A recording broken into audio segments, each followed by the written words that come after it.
Welcome back. New game, new rules. Audio should be working. Alright, this is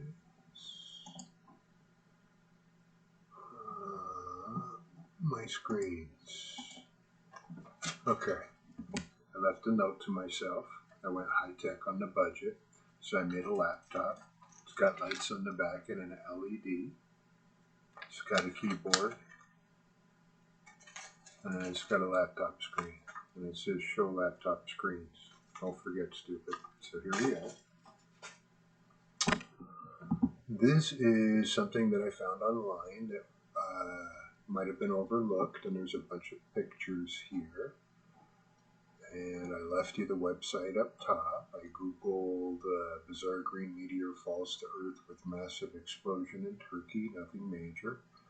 And it shows what looks like a meteor crashing into the mountains, no big deal, blah, blah, blah. It's just another UFO.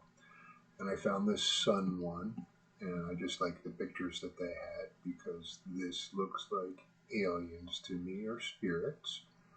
That's why I picked this, and there's a bunch of different articles on this all over the place, so it's not hard to find. I just happen to like this because this is what I concluded was the dead giveaway to what's going on. And let's see, that's the sun.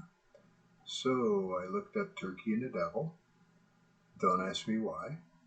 And on Reddit, of all places, somebody said that Satan lives in Pergamum, Turkey, according to the Bible. So why don't believing Christians go after him? So it sounded pretty credible to me, and I looked it up. And then I looked up where the supposed asteroid, aka transportation vehicle for the devil, landed. And I tried to map out the difference in the locations, and I looked up Turkey weapons of mass destruction, and I was surprised. I didn't know this. They're part of NATO, and they're against all biological weapons, nuclear weapons, which is really weird for the devil to find a home. You would think he would come to the United States, China, or Russia. But that's where he went, and here's part of my little roadmap showing the different places and its significance. And I thought that they would be real close to each other, something of ceremonial value like a statue or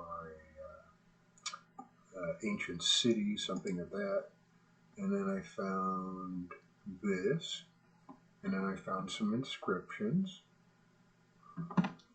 And this is the short version. And I found this. And you can look it up. It's a city that's probably got a little bit of value to it since some small things popped out at me. I'm trying to find one of those small things here. I thought there was something that everyone could relate to other than the Mediterranean Sea. It might be down here somewhere, but there's a lot of Sumerian value here, and there's a lot of kings here that are real interesting. And, I forget the dude's name, but there's something special there. In Samaria as well, I had Alexander the Great. And ta-da, I set that one up. And Yanmar, let's see.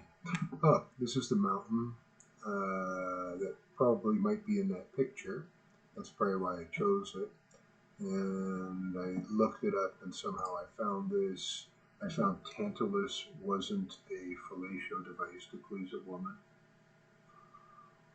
It meant something else, so I moved on.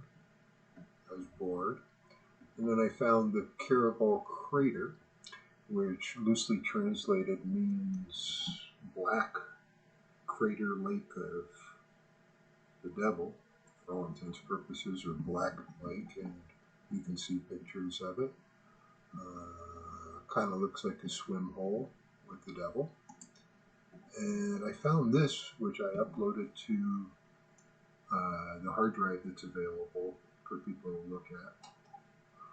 But here it is. It was somebody's really great piecing together of the timeline. I was surprised to find this after all my hard work. I wish I would have found this first.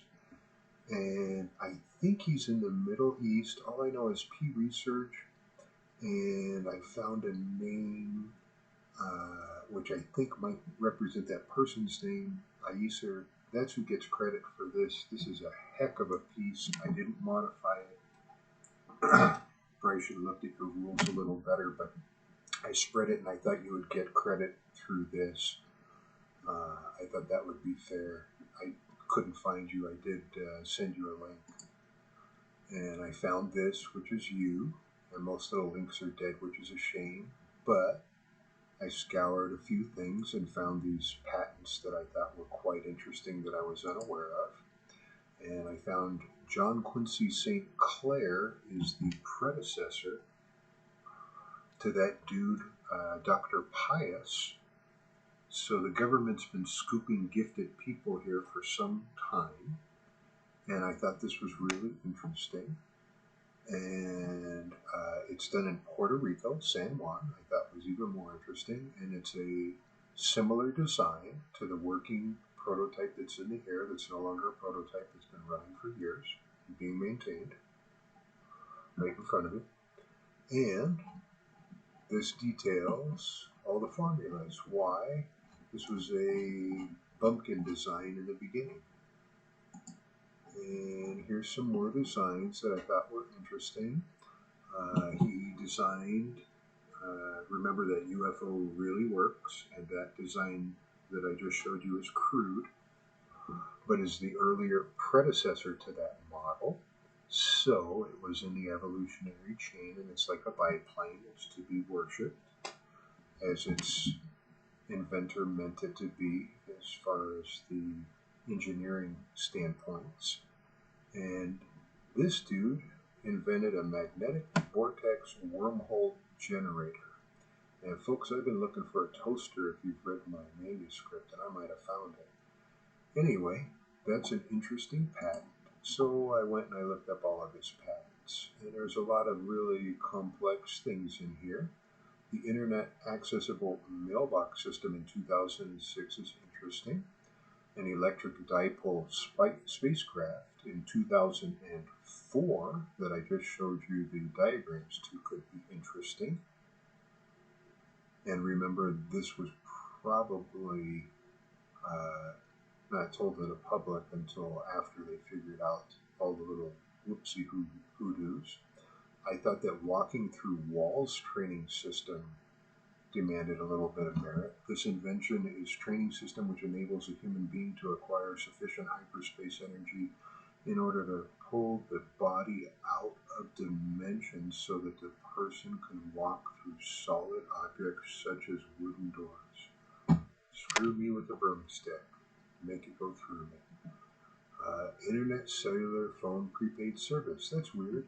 I came up with a real similar idea that's free, and basically you just have to buy the phone. So that's what happens when you take a good guy and the government gets involved. You get a prepaid service instead of a free service. Important cargo security is quite interesting. And this was interesting. Method of apparatus for simultaneously reading out squared components of a vector represented by a plurality of holographic gratings. That's about 3 broomsticks. And a bunch of compositions, gels. Periodic wireless broadcast is interesting. I thought there was something else here. He made a rubber that can be utilized in space. Expedized low viscosity rubber. Hope it glows in the dark. That'd be kind of cool.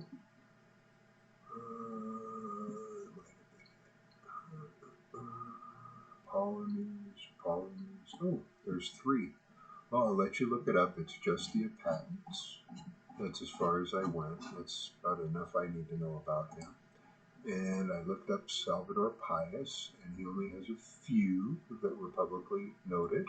Probably works on more, but piezoelectricity induced high temperature superconductor sounds like part of the power source, like a regulator would be utilized in between high voltage solar panels and charging batteries or some other power source. High frequency gravitational wave generator would represent screwing with time. Two acoustic vibration resonant gas-filled cavities like in our cell, are able to counterspin relative to each other to provide stability. Our cells only go one way.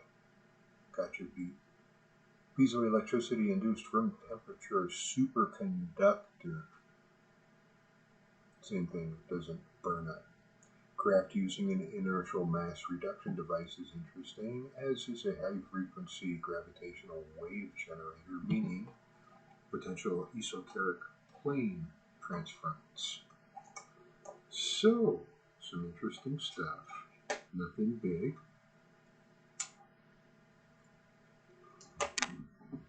Let's see.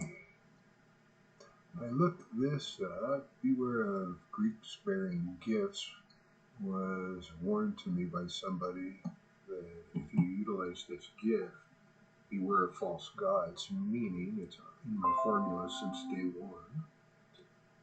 And I just happened to look this up. I thought it was interesting. I looked up this guy, John Quincy St. Clair, is perhaps the world's best inventor, and his specialty, his most recent invention, is remote viewing amplifier. Wow, sounds kind of like what I'm doing. I'm calling it FreeJect, by the way. I'm about there. So, I'm already past it. I'm almost there teaching you. So, what did this guy invent? Electric dipole moment propulsion system. Sounds interesting. Electric dipole spacecraft. Yes. Cavitating oil hyperspace energy generator. SEXLUD.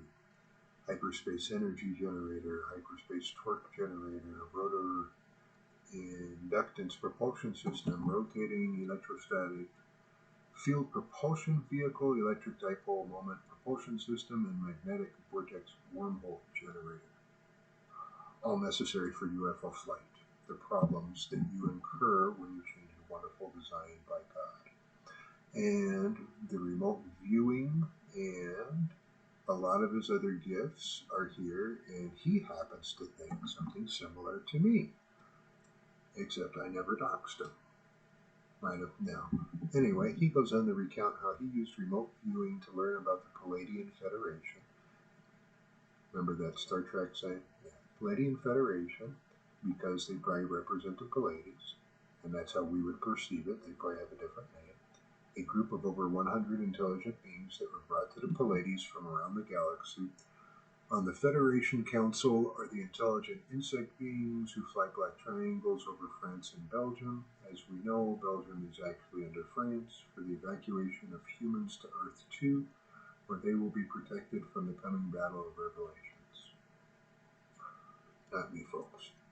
And also on the council are the blonde aliens, not their real names, who fly beamship spacecraft.